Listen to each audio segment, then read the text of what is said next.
Hello, my name is Dwaylen Dasher with High Ground Financial Freedom. I'm the CEO and founder. And what I would like to do is start a podcast where I'm bringing ideas and sharing interests and examples and experiences of others.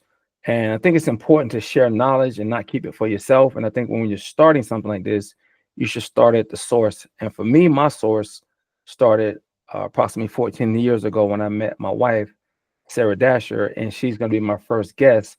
And today we're going to discuss starting a business, but not just starting a business, but the individual starting the business. There's a lot of leaps and bounds and challenges that you face and that you have to go through.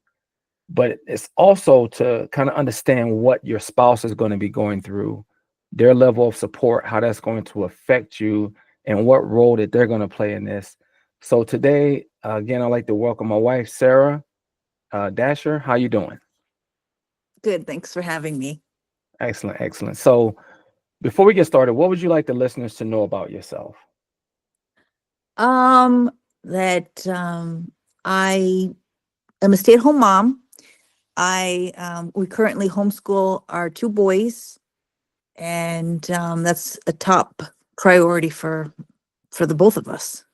So that's our main focus right now. Okay, good deal. So a lot of you already know I spent 32 years in the Army, and while I was in the Army, I came across a lot of multi-level marketing companies and did a lot of different things, and I didn't stick with them. The ones I stuck with, they helped a lot of people, but a lot of them I had to let go because you want to support people that you work with, your troops. If they bring something to you, whatever it is, again, multi-level marketing, you want to try to jump in. They're going to come to you because they trust you.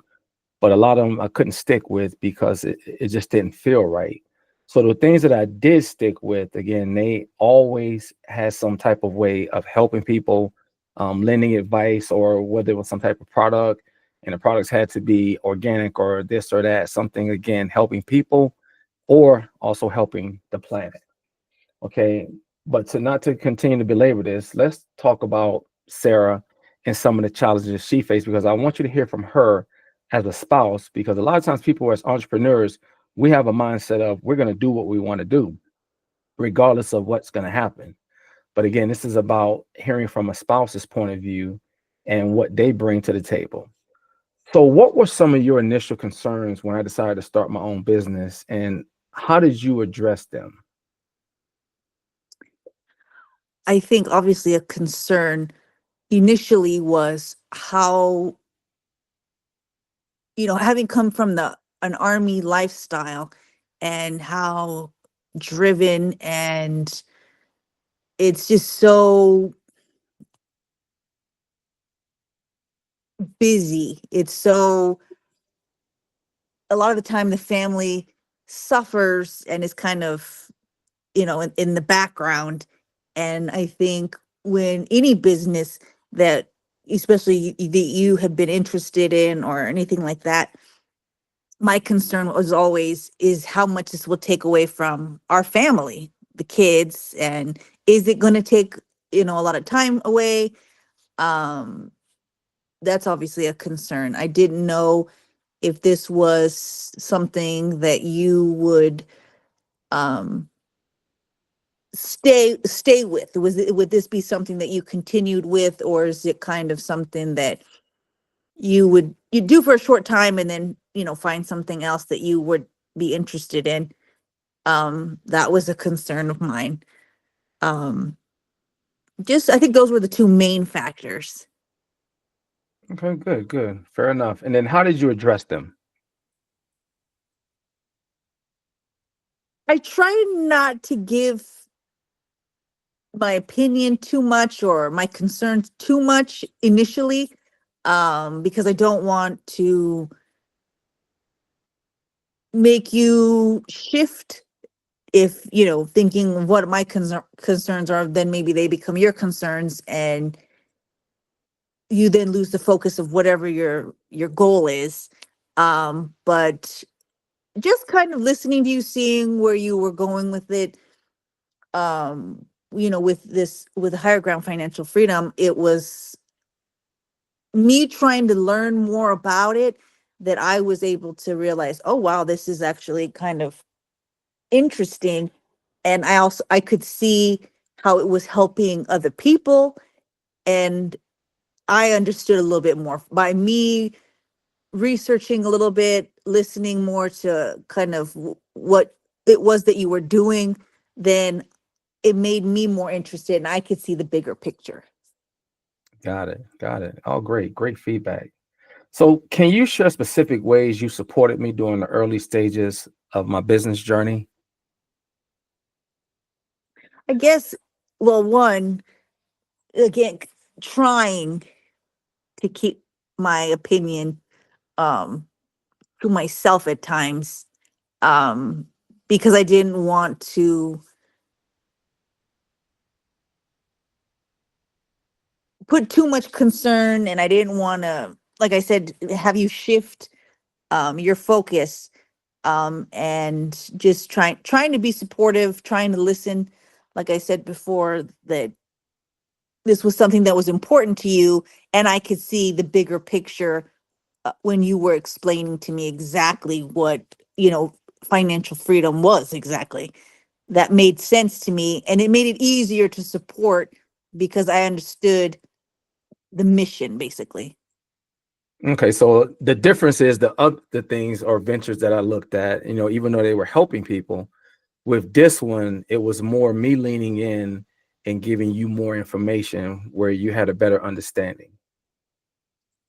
Is that No, what I you're don't saying? think I don't think necessarily that. I think also the way that you broke it down to me, I was able to grasp it and see the importance, um that I was able to kind of ride along the wave because I understood the importance of it. I guess, like, say, other avenues that you've taken before, I would still listen to what you were saying, but it just didn't, and I also think the passion wasn't there with the other avenues that you've taken before. I see now more the passion of helping people and trying to get the message and the importance of getting the message out. Whereas other things before, it was not really the need, I guess, the urgency to try and helping people. No, I can agree. I can agree. And I can see that a lot of times, as a senior leader in the army, it's a big family. And when someone brings something to you, you want to be supportive, you want to help them, but you can't fake passion. You can fake motivation to a certain extent, but you're right, you cannot fake that passion. And that's why a lot of those things fell off. But yeah, you're right. I am very passionate about this, and I do see the benefit of it.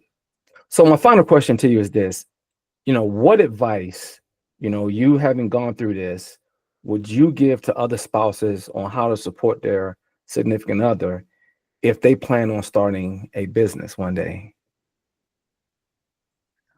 Well, I think the most important thing would probably be to understand exactly why they're doing it.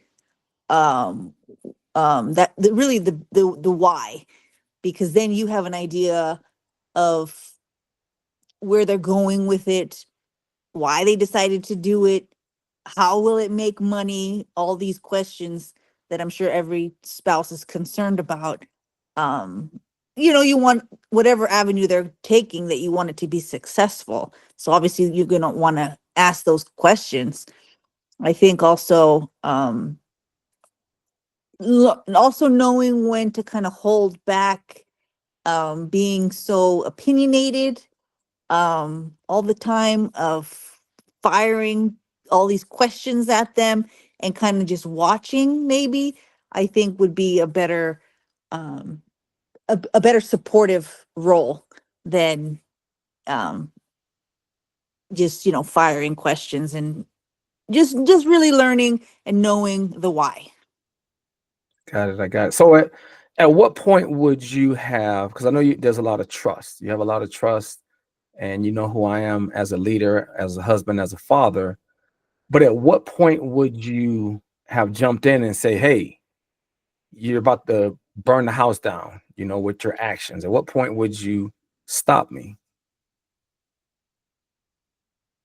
I think if it was probably more of a financial situation that I could see was becoming a dumpster fire, then I would probably say something. Hopefully, I would say something before, but if I'm not in the loop and I wasn't paying attention, and I wasn't asking the why, then it I wouldn't know.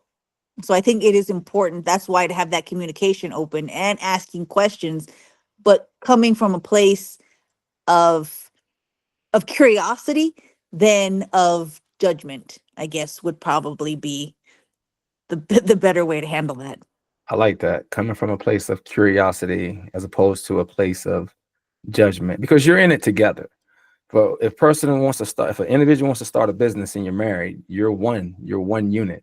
So you're already in it. So you might as well be supportive. But I appreciate your time.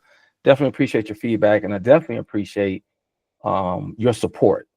Everything that I've wanted to do, like I said in the beginning, if I wanted to become an astronaut right now, I already know the level of support that I'm going to get from that. It's not something I want to do, but I know what would come behind that. And that has helped me throughout the years to be able to lean in and find, what's going to help people first, and then also help our family. Well, and So I think it, like said to that, is that I trust you. So other people may not have that in their spouse, but that's a huge factor, is that I do trust you. I appreciate that. Appreciate that. Well, no, thank you for this. I wanted to make sure this is something coming from you.